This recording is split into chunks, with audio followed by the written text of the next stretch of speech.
ایک 42 سالہ خاتون کو 2 دن تک فوجیوں کی جانب سے ریپ کا نشانہ بنایا جاتا ہے۔ یہ تمام منظر کیمرے پر فلم بند کیا جاتا ہے اور پھر ان کو دھمکی دی جاتی ہے کہ اگر ہمارے ساتھ تعاون نہ کیا اور ہمارے لیے مخبری نہ کی تو یہ تمام تصاویر اور ویڈیوز جاری کر دی جائیں گی۔ یہ واقعہ کسی تیسری دنیا کے ملک کا نہیں، یہ کسی ٹیبلوئڈ کی کہانی نہیں ہے، بلکہ یہ وہ حقیقت ہے جو فلسطینی قیدی اسرائیلی جیلوں میں اسرائیلی افسران اور جیل حکام کے ہاتھوں برداشت کر رہے ہیں، اور جس کی شہادت دی ہے دی نیو یارک ٹائمز نے،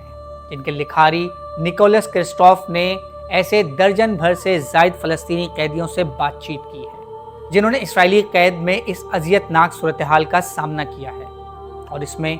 مرد، خواتین، بچے سب شامل ہیں۔ 46 سالہ فلسطینی صحافی سمیع السعی کو 2024 میں اسرائیلی حکام نے گرفتار کیا اور انہیں قید خانے میں ڈال دیا، جہاں ان کے مطابق شروع میں ان پر تشدد کیا گیا اور پھر ان کے سر اور گردن کو جکڑ لیا گیا، جس کے بعد ان کے کپڑے اتارے گئے، ان کے نازک اعضاء پر تشدد کیا گیا اور ان کا جنسی استحصال کیا گیا۔ ان کا کہنا تھا کہ اس سب کے دوران انہیں سنائی دیا کہ کسی نے کہا ہے کہ کیمرے بند کر دو، اور پھر ایک خاتون اسرائیلی افسر نے ان کے نازک اعضاء پر تشدد کیا۔ کمیٹی ٹو پروٹیکٹ جرنلسٹ نے اکتوبر 7 کے بعد گرفتار ہونے والے 59 صحافیوں کا سروے کیا ہے، جن میں سے 3% کا کہنا ہے کہ انہیں جنسی تشدد کا نشانہ بنایا گیا، جبکہ 29% کا کہنا ہے کہ انہیں جنسی ہراسانی کا سامنا کرنا پڑا ہے۔ عالمی ادارے سیو دا چلڈرن نے بتایا ہے کہ اس نے جیل سے چھوٹنے والے 12 سے 17 سال کی عمر کے فلسطینی بچوں کے انٹرویوز کیے، جن کے مطابق تقریباً آدھے سے زیادہ بچوں نے یا تو جنسی استحصال کا سامنا کیا ہے یا پھر انہوں نے اس کو دیکھا ہے۔ کئی قیدیوں نے کہا کہ وہ صرف اس وجہ سے خاموش ہیں کہ ان کی بہنوں اور بیٹیوں کو رشتے نہیں ملیں گے۔ ایک کسان کو اسرائیلی فوجیوں نے گرفتار کیا، اس کو جیل میں ڈالا اور پھر وہاں پر 1 درجن سے زائد اہلکاروں نے اس کو پکڑا، اس کے کپڑے اتارے اور پھر اس کا جنسی استحصال کیا گیا، اور اس دوران وہاں موجود لوگ ہنستے رہے۔ کسان نے بتایا کہ اس کے جسم سے خون نکل رہا تھا اور وہ رو رہا تھا، اور جب اس کو دوبارہ سیل میں ڈالا گیا تو اس نے چاہا کہ وہ اس سارے عمل کی باقاعدہ ایک لکھ کر شکایت اسرائیلی حکام کو جمع کروائے۔ جب اس نے اس سارے مقصد کے لیے پین اور پیپر مانگا تو اسرائیلی حکام نے اس کو پین اور پیپر دینے سے منع کر دیا۔ یہی نہیں بلکہ شام میں آنے والے گارڈز کی ایک ٹیم نے پوچھا کہ کون تھا وہ جو شکایت کرنا چاہتا تھا۔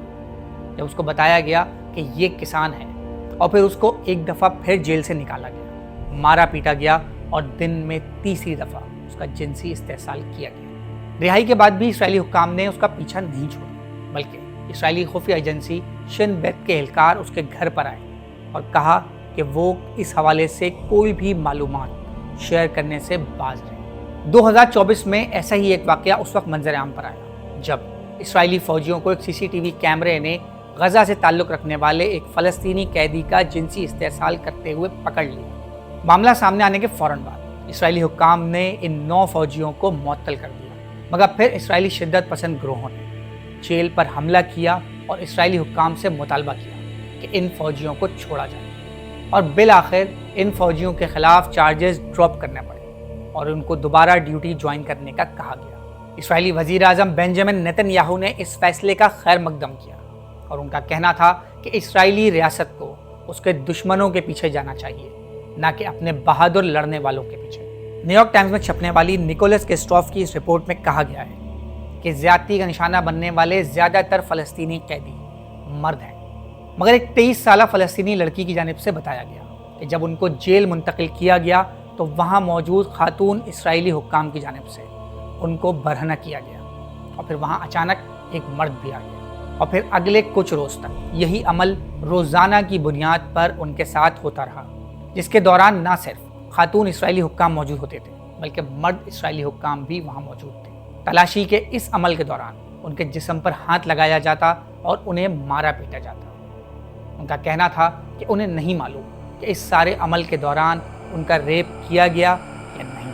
اسرائیلی فوجیوں کی جانب سے ان کو دھمکی دی گئی کہ وہ ان کی والدہ اور بھانجی کا بھی ریپ کر دیں گے، اور اگر انہوں نے اس حوالے سے کوئی بھی معلومات کسی سے شیئر کرنے کی کوشش کی